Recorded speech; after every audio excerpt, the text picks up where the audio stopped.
তো এদিকে আবার মুম্বাই থেকে যে এক ভুয়ো বিজ্ঞানীকে গ্রেপ্তার করা হয়েছে তার খবর কি শুনেছেন?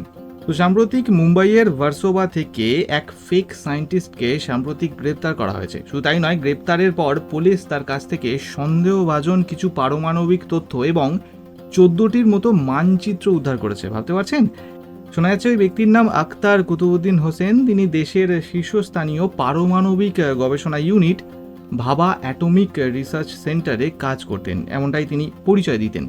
শোনা যাচ্ছে এখনও পর্যন্ত প্রমাণ হিসেবে এই ব্যক্তির কাছ থেকে বেশ কয়েকটি জাল পাসপোর্ট, আধার এবং প্যান কার্ডের পাশাপাশি জাল বিএআরসি আইডি উদ্ধার করা হয়েছে এবং এই আইডিতেই তাকে আলী রাজা হোসেন হিসাবে শনাক্ত করা হয়েছে এবং অন্য একটি আইডিতে এই একই ব্যক্তিকে আলেকজান্ডার পামার হিসাবে চিহ্নিত করা হয়েছে। গত কয়েক মাস ধরে নাকি এই হুসেইনি বেশ কয়েকটি আন্তর্জাতিক কল করেছেন এবং তার কল রেকর্ড বর্তমানে খুঁজে বের করা হচ্ছে। পুলিশ সন্দেহ করছে যে তিনি বিদেশি কোনো নেটওয়ার্কের সাথে যোগাযোগ রাখছিলেন।